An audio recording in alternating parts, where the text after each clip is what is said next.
Hey everyone, welcome back to my channel, Masculinity Uncovered. I am your host, Jonathan, and I just saw a couple of these clips, and apparently there is a new. It says 4 months ago, but man, I just got word of this, and I think it is very interesting. So let's get right into it. This is a blind react. I have no idea what exactly it's gonna say, but I've heard ideas surrounding how the divorce law essentially has completely flipped. And this is China, by the way, as the name suggests here. So let's go ahead. Right now, what scares me the most isn't that people born in the 90s won't have children or that those born in the 2000s won't get married. It's that people born after 1980 are even supporting their children's choice not to marry or have kids. Especially since the new marriage law came out, more people are choosing not to get married or have children. Can you believe it? In the future, no matter how well a woman cleans, cooks, or takes care of the kids, if she doesn't earn money herself, she will end up with nothing after a divorce. This is because the new marriage law protects personal property. If you didn't earn the money, you won't get a penny of it. On Feb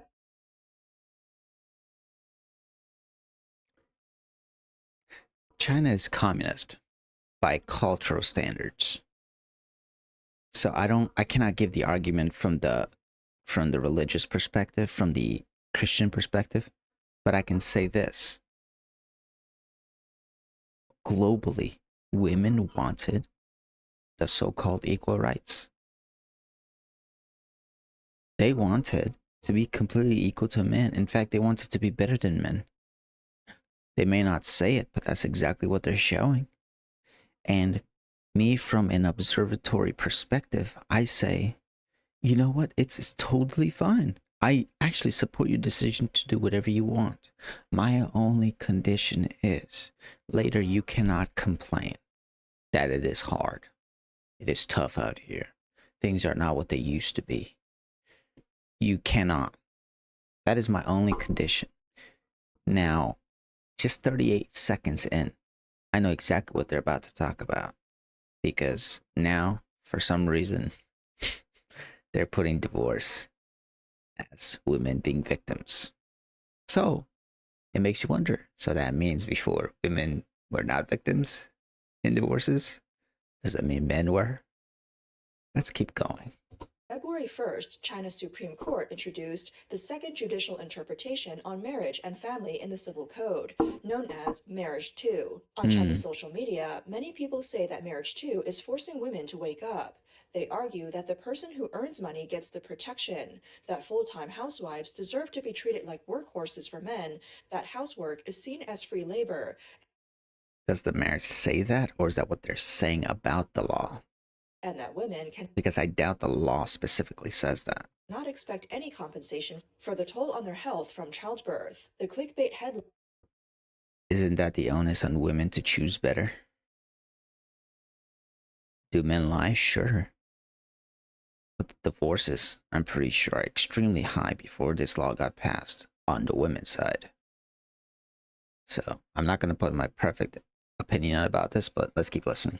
Lines have attracted a lot of attention, but they hide a much more complicated and absurd reality. This legal reform is not a savior for anyone, nor is it the end of the world. Instead, it reflects the deep social conflicts and political control in China, showing how the government uses the law to cover up social problems and strengthen its grip. Article All right. I want most of you to understand that the government controls everything. There's no such thing as really personal freedom in China. And I'm not denigrating that. I'm just saying that's the way their culture has been set up since the past 70 years. So if they're trying to talk specific about marriage, they cannot talk from the perspective of the government control because naturally the government controls everything. If you have to talk about a marriage, it has to be from the dating scene specifically. That's it, nothing else, regardless of what the law says. Because if you're saying that now the government controls, the government has always controlled everything. Now, individually speaking, very different story. The individuals who come on camera, like this gentleman, will probably tell you some crazy stories about their experiences with dating. He might not be. I haven't listened yet, but let's see if I'm wrong. Article 5 and 8 of Marriage 2 state that whether a house is given by the man to the woman or bought with money from the man's parents, even if the woman's name is on the deed, it can still be awarded to the man. In other words, no matter if the house was bought before or after the marriage, having your name on the property deed doesn't guarantee that you'll get it in a divorce. Explain to me how this is a problem. Explain to me how the woman instinctively deserves a house because she married someone. She deserves the right to be with a husband because she's married to him. That doesn't mean she deserves everything. It's about him, especially if he worked hard for that. And as far as I can tell, these people in China, they're working 60, 80 hours a week easy. Including women, by the way. So I'm not going to stand here and accept the fact that somehow it's a bad idea that men keep their assets after divorce. Fuck.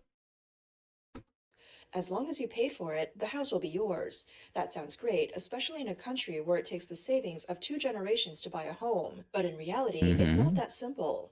你怎么不提第5条第1款？ Why don't they mention the first clause of Article 5? With a prenuptial or postnuptial agreement, even if the woman's name isn't on the house, property might still be awarded to her. And why don't they talk about the second clause of Article 5? It explains under what conditions a man can take back a house he gave to the woman. For example, if you have a quick marriage and a quick divorce and the man is not at fault, the court will still consider factors like the length of the marriage, whether you had a child, fault, and each partner's contribution to the family. In such cases, the man may be required to compensate. Said contribution to the family. From the eyes of the law, they'll think who has spent more time in person with the child, which most of the time will be the woman. But you also have to understand, there's not a world in which both the man and the woman are spending 24 hours a day with the child and them surviving. So obviously one of the parents will spend more time, one of the parents will spend less time. So I hope this is not what this is trying to talk about, but if it is, that's also concerning. Let's continue. The woman. The same logic applies if the house is bought with money from the man's parents. The court will look at whether you had children and your contribution to the family. For those who say that women are being taken advantage of when doing housework and that any loss from childbirth cannot be compensated, Article 21 clearly states that if a woman stays at home to take care of the children as a housework and even helps her husband with his work, the court will calculate compensation based on the time and effort invested and its impact using the... Sounds completely reasonable, especially if that's the law in the clause. Local average disposable income. This means that the invisible contributions of full-time housewives are finally being recognized as measurable economic value. Moreover, Okay. This is interesting. So that means if there's certifiable proof that she pretended to be a stay-at-home wife, but in reality was not doing stay-at-home duties, the man can quantify then. Let's see how this turns out. after this reform, there's no cap on the compensation amount. It depends on the local income level and the family's financial situation. In wealthier families, housework is considered more valuable, and the compensation awarded in a divorce could be surprisingly high. That's a little suspicious. What do you mean there's no cap? Like, do you need $1 million a year to feed your kid? Is that what they're talking about? Does she need enough income to buy another 2 apartments? One for the hooker, one for herself? I mean, well, what exactly are we talking about here, right? Take the case in Shanghai, for example. Mm. A man took out a 10 million yuan loan before marriage to buy a house. When they divorced, the house went to him, but because the woman stayed home full-time for 8 years to take care of their child, the court ordered a 5 million yuan compensation in her favor. The man kept the house, but ended up emptying his savings. If he didn't have cash, the house might have to be sold. With the current weak real estate... Okay, now this is a contradiction in terms of financial stability.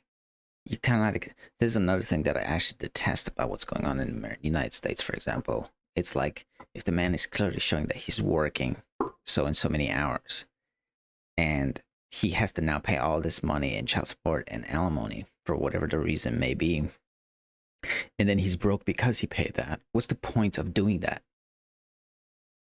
If he can't afford his own life, but yet he's forced to pay all that. What's the point of that? How exactly is that financial stable for the father? And if any of you think that the father does not deserve financial stability on his own, think about what your values are. Market, it might not sell for a good price, and in the end, the man could be left in debt while the woman leaves with money. The clauses are written clearly, but most people don't read them carefully. They prefer to listen to oversimplified summaries, which Mm-hmm. leads to misleading interpretations from the start. Marriage, too, clearly shows a bias in favor of women. Its root lies in Article 1087 of the Please don't tell me that this is another feminist one, but they claim it isn't. Hmm. Civil Code, which states that in dividing marital property after divorce, priority is given to the children, then to the woman, then to the faultless party. Why? Why, if this is supposed to be a fair and equal division of assets, does she take priority? If it's equality, treat him exactly like a man. Because otherwise, if you would have to treat the husband like a woman, then she would have to be considered.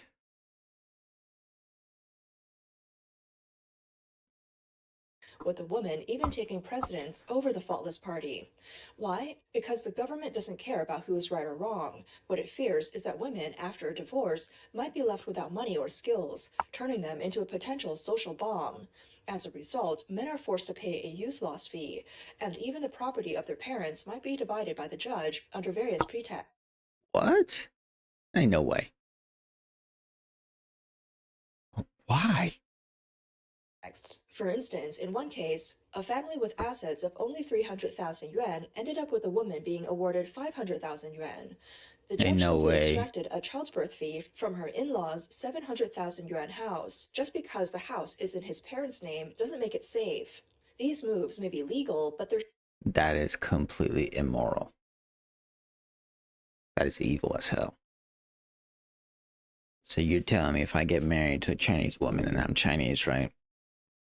And let's just say we stay together for 7 years, we have one kid. Then the court can say, hey, we're going to take your parents' house. Would they have to do anything with the current marriage? I had hopes for this, man. This is absolute dog shit. This is crap. shameless.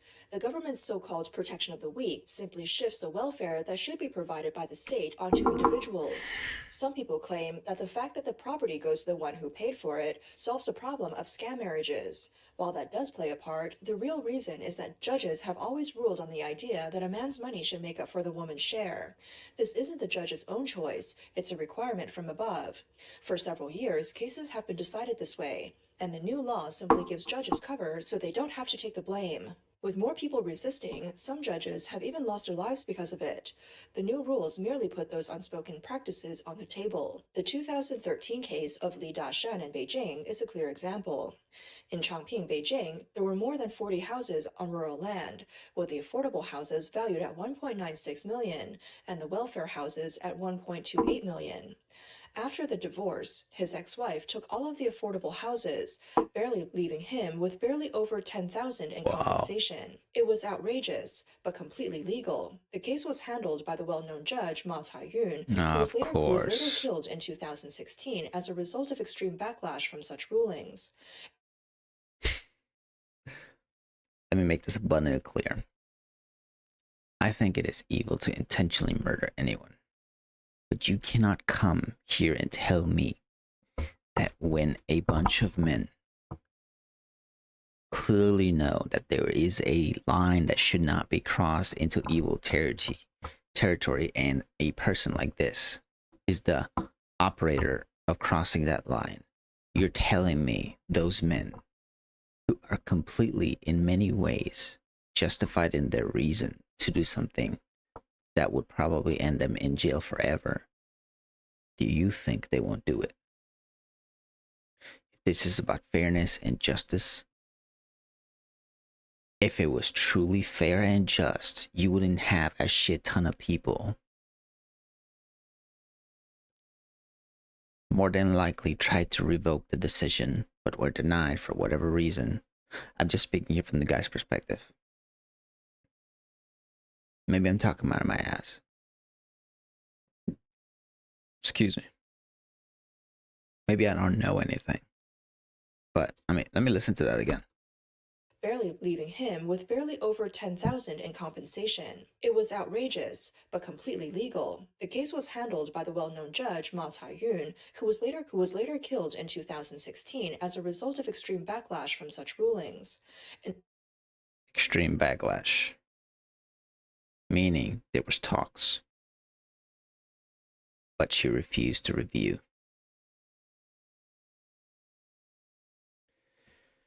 When people are desperate enough, either it is for pure spite or actual justified anger. Bad things happen. They really do. I don't know what to say about this, honestly. I don't think that that should have ended there, but you can understand why it happened. I get it. I mean, the French Revolution was not that long ago.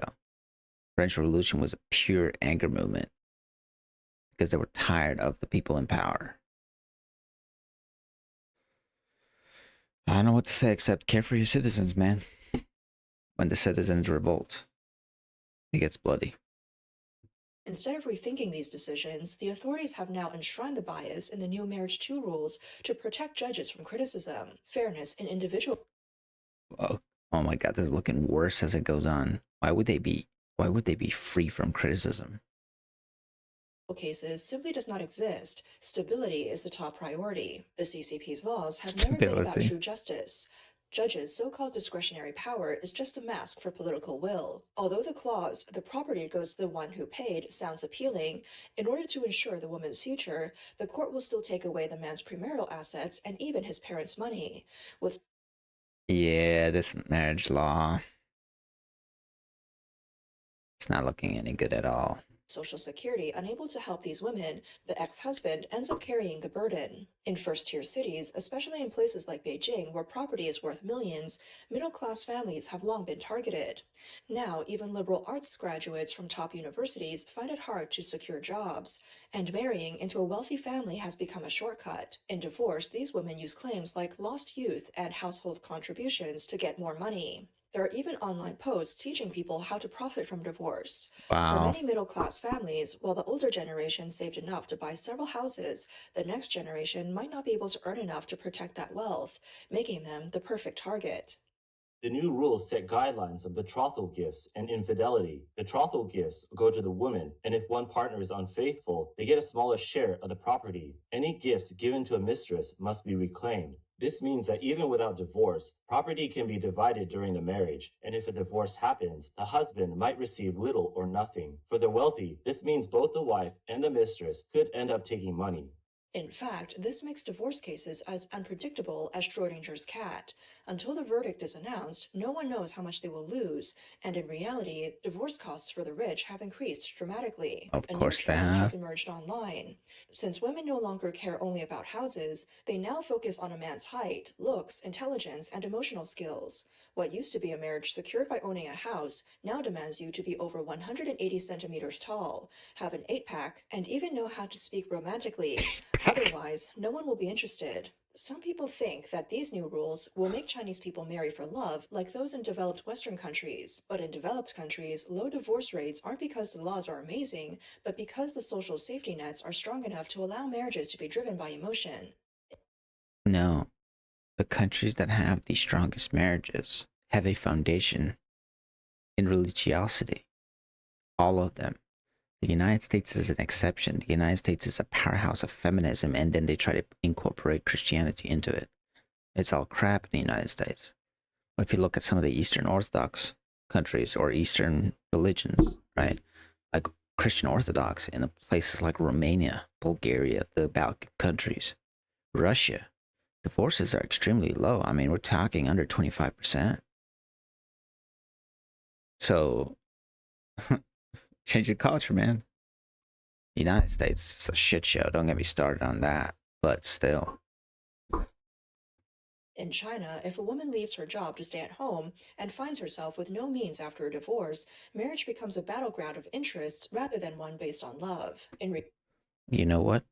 I think there's two things that we can solve in that regards for in the sense of what I should be afraid of. Now, if a woman stays home, take care of the kids, and the man decides to divorce her, she definitely needs compensation. If the woman decides to divorce him, if there is no abuse, again, this goes back to Christian ethics. No abuse, no infidelity. She deserves nothing. Simply because there is a commitment when you start, in sickness or in health, in sadness or happy times, whatever the case may be. That is the commitment towards God. These secular laws, I can't really describe them because there's so many ifs and buts about it. Christian law is very simple. No abuse, no infidelity. Perfectly, everything's fine. That's the idea. But these ones is like, if this not, oh, what about this? Now, you also often hear the case about, what if the husband passes away? Very simple. In the United States, you have something called life insurance. Wife never has to work again for the rest of her life, or for 40 years if she chooses not to.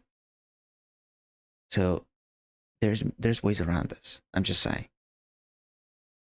But women in particular have to start thinking about this from a long-term perspective. Is this good for the future or not? Not what is good for me. Because men have to think about what is good for everyone. They care about themselves, but it's not as important if they can take care of the family. That's the key there, right?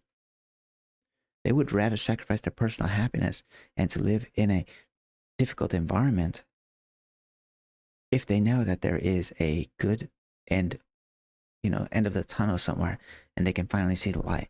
They will do that. I know plenty of people who do that. I observe it all the time.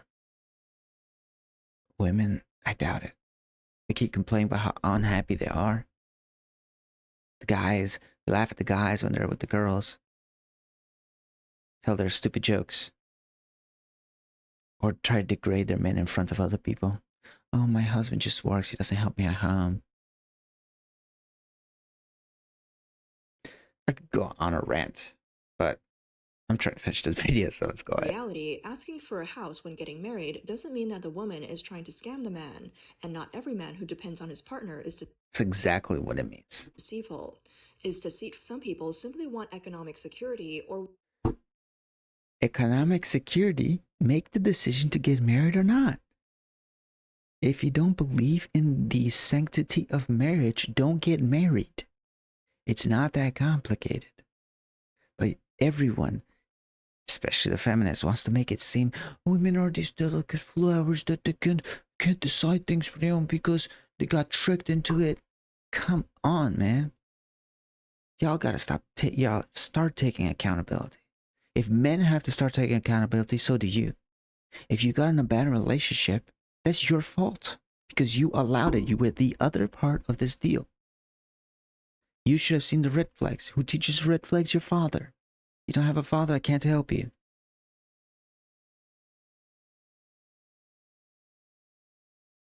Accountability. Rule number 1.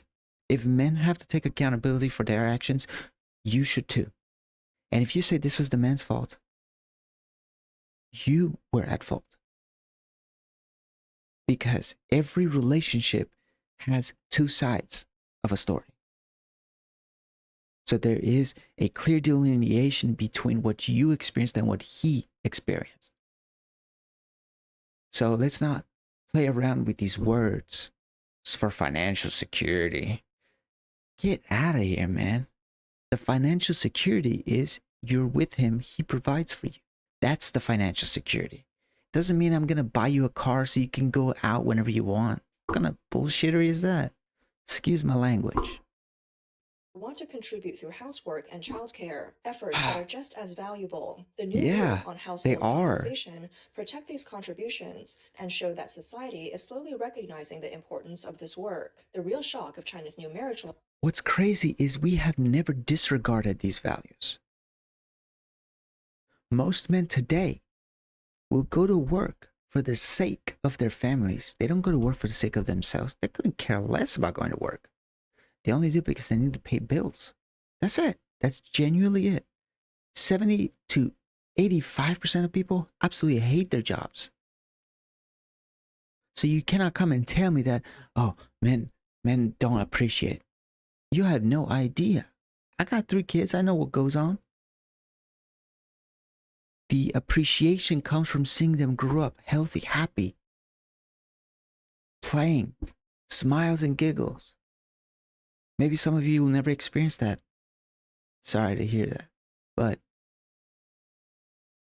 the reality is we never stopped appreciating it. We just don't say it. I mean, do we have to walk every day till you say, oh my God, I appreciate how much you do for this day? Come on, man. I appreciate what you do. Otherwise, I wouldn't provide for you. I'm going to tell you that right now, straight up. Law isn't found in the sensational headlines. The truth is that the government is trying to maintain social stability.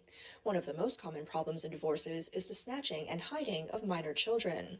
Article 12 and 13 of Marriage 2 makes it clear whoever takes the children loses. Whoever plans to take the kids away loses. It's meant to discourage men from taking their kids. It's a bit stricter than before, but it's still just a cosmetic fix. You think men are actively snitching up their kids? I mean, if it is, I'll concede. But is it really true? I mean, if we have to reference this to the United States, women get most of the custody. And the amount of abductions that, as far as I know, happen from men for their own children, I don't think is as high as it's made to believe. I mean, we can try to run the numbers. If I'm wrong, that's fine. Just put it in my comment section. Say, hey, you're wrong. This is what the stat really is. And I'll say, hey, man, I'll review it. I'll check it out and I'll tell you my honest opinion after I read it. And I'll make a video about, hey, this is why I was wrong about this. I got no problem about that. But every single thing that I keep seeing with all these laws in regards to fairness and equality are not fair and equal for nothing about men. Absolutely zero. Almost every 10 things that they've listed here, they only benefit women, not men. To cover up what has always been a top-down mandate, not to move towards real fairness. If this new rule were truly biased against Chinese women in favor of men, then the top tier of Chinese feminists, the so-called T0 group, would have already taken to the internet with massive outcry, condemning this judicial interpretation in every possible way. These T0 women are not ordinary internet users. They're outspoken, well-organized activists on platforms like Weibo, Xiaohongshu. I'm a little feminist with my glasses. I'm gonna criticize this law because it's unfair to women. These men are all evil. Same thing. Different country.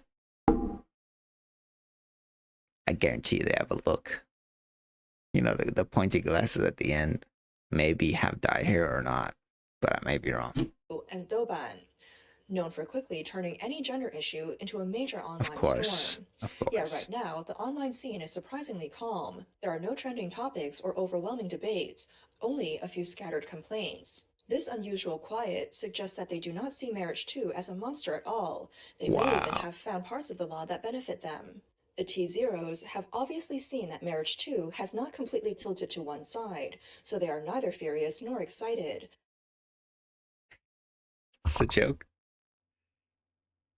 If it didn't tilt towards men's side, that means it naturally tilted towards women's side. There's no fairness there. If the feminists aren't complaining, that means it benefits them. But are just calmly weighing the chips they can still get. Why did the CCP launch this move in 2025? The answer lies in 3 factors: population, economy, and geopolitics. China is facing a severe population crisis, with a labor force expected to drop below 900 million by 2030. This trend poses a huge... What? Hold up. Population of China today.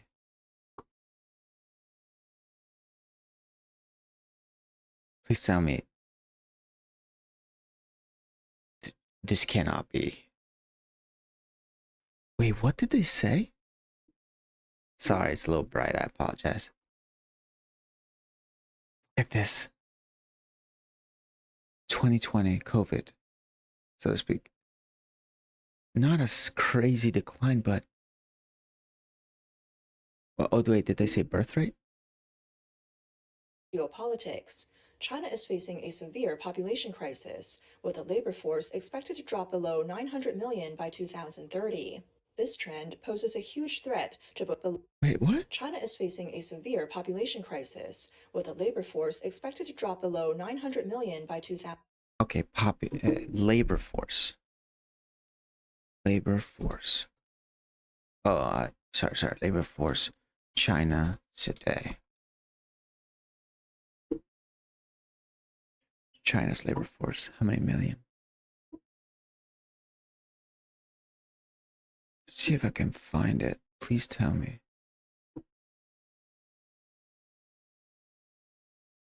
Total workforce.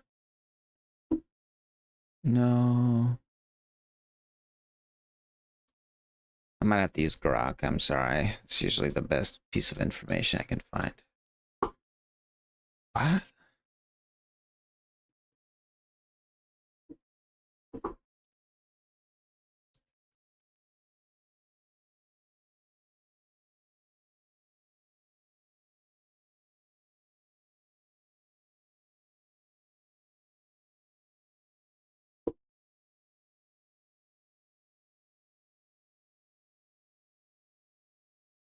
Wait, why is it saying it's dropping to 900 million? I don't understand that. 2030. This trend poses a huge threat to both the economy and social stability. Okay, so if I'm just saying maybe, but based on this, based on the graph that I saw about their declining population, that is an indication that they're in fact declining rapidly.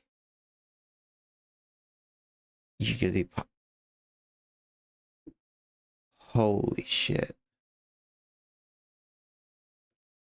2020, it went from 0.75 to they are having negative births in China. I mean, obviously, one child policy, but still, how did they maintain it so high before, but not now?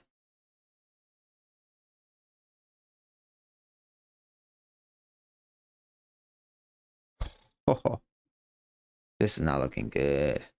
And it keeps dropping.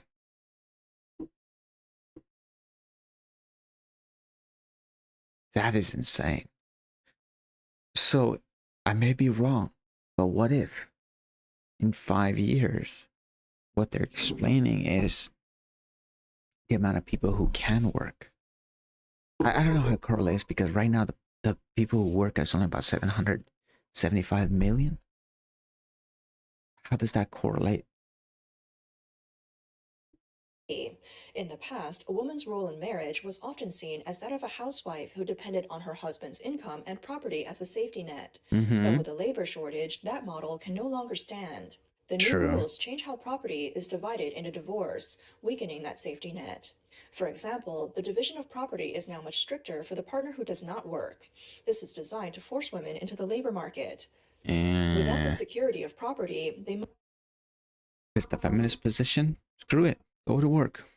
Everybody has to work. If it's the Christian culture, why do I have to force my wife to work? That's the big difference. must work to gain economic independence and help fill the labor gap. At the same time, the rule aims to reshape family roles. The traditional model, where the man is the main breadwinner, is being replaced by a system where both partners contribute. Under this new system, marriage is no longer just an emotional bond, it becomes a functional contract meant to serve economic transformation and social stability. The CCP hopes that by reshaping the family structure, it can ease economic pressures and keep domestic affairs stable. It's not. They keep trying these new things especially in all of these developed countries, where they think that number one, forcing women to go to work is such a great idea. The purpose of a population is to leave a legacy. if you're forcing people to go to work because it's financially unstable, so you need more people to work, what you're doing is decreasing the ability to continue a legacy. So this is contrary. This will have contrary effects to what you're trying to do. Amid the broader US-China competition. Oh, Lord. At first, marriage too appears to simply regulate marriage, but its true purpose is to reinforce the social structure. The family is seen as a stabilizer. If couples work together to tackle economic challenges, social divides will lessen. But if marriages break apart, social instability could worsen. In this view, marriage is not just a personal choice, it's given a national mission, becoming part of a larger geopolitical game. Marriage is no longer seen as a necessity in life, but as a kind of business deal that requires weighing benefits against risks. In the past, men held an advantage in the marriage market because of assets like property and cars, but the new rules diminish the value of property. Today, emotional value, social connections, height, intelligence, and similar traits have become the new assets. Men Lies. Then why would they go after assets? If it's not that important. Lies. Just liars. They say one thing, but they act on the other. And they do it in front of everyone. Pure hypocrisy. I mean, what are we talking about here? They value things like emotional connection. How do you even measure that? I could have a more emotional connection with my freezer because I put food in there because it takes care of my food than I do with a pencil. But yet the pencil, probably I use it more often than the freezer. What? Oh my God. Some of these terminologies are just mind-boggling because they don't make sense if we have to judge things from an objective perspective, right? How exactly does a thing like emotional contribution or connection, is it quantified? Do I have to spend 4 hours a day talking to you about your ponies? Just saying. Men who lack these advantages might be edged out of the marriage market, and the survival space for some 30 million bachelors may shrink even further. On the other hand, highly educated women can thrive under these new rules, enjoying economic independence and legal protection, and may even use these functional marriages to climb the social ladder. The difference, however, is that what they don't seem to realize is no man, especially those guys in China, they won't give two shits about the women who have degrees. They don't care. And they won't even realize until it's too late as to why men don't like them. They're stuck up. They have opinions when they shouldn't. They nag all the time. What exactly are you contributing to the so-called family that you're in by nagging all the time? If women really want to get a catch, you have to know exactly what men want. And y'all will say, oh, I don't care too much. I just want someone who wants me. No, you don't. You want the top caliber two like you. That's the difference. But in order to attract that kind of person, you really need to study men carefully, understand what pleases them, what they want. It's all about him, not you. Because I'm going to just tell you like it is. First of all, most of you women will never get a high quality man. Whether that be money, finance, looks, assets, whatever. Doesn't matter. Most of you will have to settle for average or below average because you had no more options. Because you were too ignorant and arrogant in your belief that you could get it all. It's a sad reality, but life is life. Most men don't complain when they get an average person to be with. In fact, they're probably very happy if that woman understands what that man needs. That is what's crazy. I know plenty of couples where the wife is not the most attractive lady, but she understands how the man thinks, how to take care of it. Very functioning marriages. That's the difference. I mean, I visited a bunch of. A perfect example is a lot of Mexican families. I know a lot of them. When I go to their house, the mom is there cooking. She's like the guest, the host, the MC of anything. It doesn't matter what it is. Not even have to be a party. Just like a gathering. Oh, has comido? Have you eaten? Come. Vente. All right. Come. Eat. She, that welcoming spirit, gentle nature, with the chancla. That's the joke. But we have forgotten the basics, man.